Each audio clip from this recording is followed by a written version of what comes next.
Thank you so much, Mr. Chairperson. Distinguished members of the Advisory Committee, Mrs. Mariana Oliveira West, Chief of the Human Rights Council Branch, Excellencies, dear participants. It is with an immense gratitude and respect that I address you for the final time in my capacity as President of the Human Rights Council at the opening of the 32nd session of the Advisory Committee. It is my pleasure to welcome the new members of the committee, Mrs. Alessandra Devulski and Mrs. Mizna Omeir Al-Umair. In addition, I would like to congratulate the re-elected members, Mr. Franz Viljoen and Mr. Vasilis Tsevelekos, and thank you all for your dedication and commitment to advancing the work of this committee. I am also very pleased to note that the gender parity in the committee was achieved for the first time only last year, and I acknowledge that women currently hold a historic high of 55.5% of the seats following the last elections in October this year. This is indeed significant progress from only 3 women serving on the 18-person committees in 2019 to 10 women currently. I hope that member states nominating candidates to your committee will help turn the current progress into lasting achievement. Distinguished members, dear participants, as is customary, I will provide you with an overview of the Council work since you last met in February of this year. Since February, then, the Council has held 3 regular sessions. The 51 from 20 February to the 5th of April was a very active and highly productive session. During its high-level segment, 126 dignitaries addressed the Council. Over the course of the session, the Council held a total of 42 interactive dialogues with special rapporteurs, independent experts, working groups, investigative mechanisms, and the High Commissioner for Human Rights and his office. The Council also held 7 panel discussions addressing diverse topics such as social security, countering religious hatred, the rights of persons with disabilities, and the rights of the child. The session concluded with the adoption of 32 resolutions and 2 decisions, in addition to 14 decisions on the UPR outcomes, as you know, which is in its 4th cycle. Of particular relevance to the Advisory Committee is the new mandate granted through Resolution 55/10, which requested your committee to conduct a study and prepare a report on the impact of disinformation on the enjoyment and realization of human rights, and to present it to the Council at its 61st session in March 2026. The Council also requested the Committee to present an oral update on its preparation on the report during the half-day expert workshop to be convened before the June of next year, 2025, session of the Council, to review the methods used to disseminate disinformation and to promote tools and approaches to counter those challenges while protecting and reinforcing human rights standards. We look forward to the oral update in due course. Let me now turn to the 56th session, which was held from 18 of June to 12 of July, 2024. During the session, the Council held a total of 35 interactive dialogues. Additionally, the session featured 5 panel discussions, including the annual full-day discussion on the human rights of women, which focused on 2 themes, namely economic violence against women and girls, and human rights, economy, and women's rights. At the end of the session, the Council adopted 22 resolutions and 3 decisions, in addition to 14 decisions on the APR outcomes, as it did during the spring session. At the 56th session, the Council mandated your committee to prepare 2 new studies. First, a comprehensive one on the implication of plastic pollution for the full enjoyment of human rights, based on a comprehensive approach that addressed the full life cycle of plastic, to be presented at the Council 66th session as requested in Decision 56/117.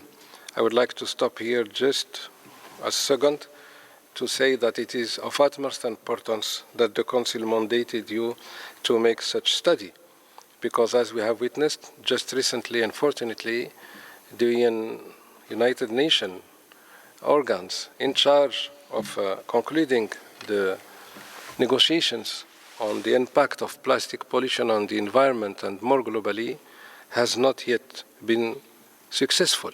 And we have other processes here I am pretty sure you know about, particularly within also the World Trade Organization. So, in my view, as President of the Human Rights Council, I do consider that delivering such mandate to you was taken at the right time, and we do hope, I am pretty sure, that your committee will help us govern this matter better from a human rights-based perspective. The second mandate delivered to you is a study on technology-facilitated gender-based violence and its impact on women and girls, to highlight good practices in tackling gender-based violence that occurred through or was amplified by the use of technology, and to make recommendations on how to address the issue. This study is to be presented to the Council at its 63rd session as mandated by Resolution 56/19.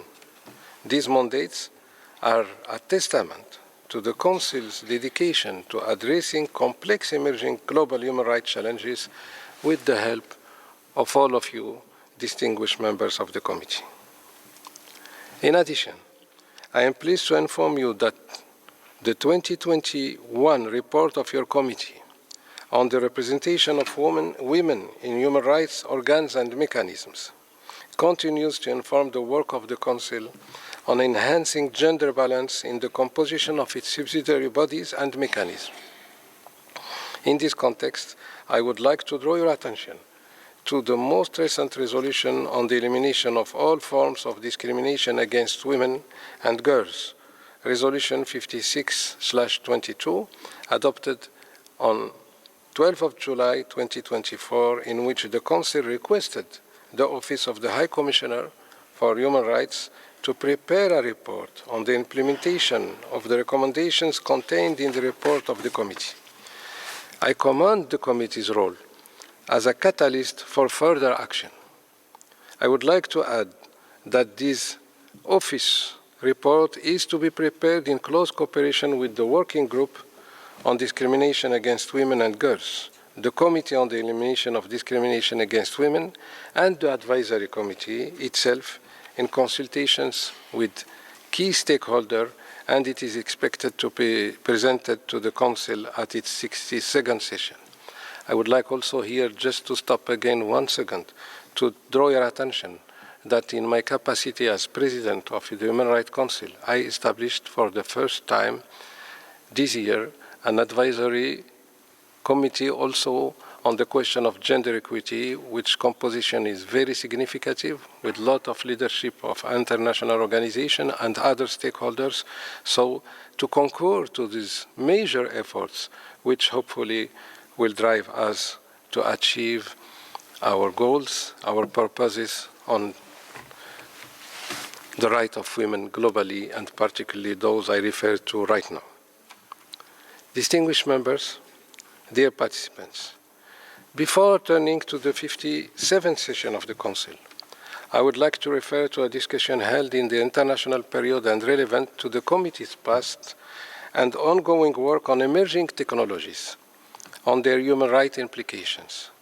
On 3 September 2024, I had the privilege, myself, again, in my capacity as President of the Human Rights Council, I had the privilege of convening a high-level informal presidential discussions on new technologies, artificial intelligence, and the digital divide. This discussion sought to examine artificial intelligence transformative potential in driving progress in sectors such as health and education, while addressing the ethical and human rights challenges it presents. Participants underscored the pressing need to close the digital divide to prevent the exacerbation of global inequalities and to ensure inclusive access to technological advancements. The dialogue highlighted the urgency of establishing clear guidelines for applying human rights standards in the digital age and emphasized the critical importance of international collaboration to harness the benefits of AI while mitigating risks such as algorithmic bias, privacy violations, and digital exclusion. And by the way, the report of all this presidential discussion is available for you. You can just check the extranet of the Council. You will find that the participation and the contributions of all those who were there were very important, and we have done our best to make a synthesis of the added value they came with to give some highlights to the Human Rights Council on this major issue again. Let me now turn to the 57th session of the Council, held from 9 September to 11 October 2024. The Council considered more than 90 reports, held 6 panels, and a total of 42 interactive dialogues, including one with your committee, during which the Chair, Mr. Chair yourself, Mr. Javier Palomo, engaged with member states and non-governmental organizations. The work of the committee was highly appreciated, particularly the report on neurotechnology and human rights presented during the dialogue, which was acknowledged for its balanced exploration of the opportunities and challenges in the fast-evolving field.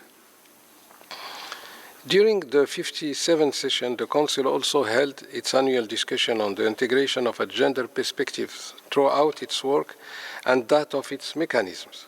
Integration of a gender perspective is also a standing item on the agenda of your committee. Council's annual discussion this year focused on enhancing gender integration in human rights investigations, a victim-centered perspective.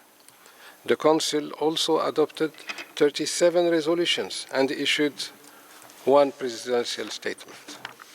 The most important outcome of the session for the committee is the new mandate granted through Resolution 57/5, which requested your committee to prepare a study on the impact of artificial intelligence system on good governance, to be presented at the 62nd session in June 2026, to examine both the opportunities AI systems offer for promoting and protecting human rights through good governance and the challenges they pose, highlighting good practices globally and identifying necessary safeguards.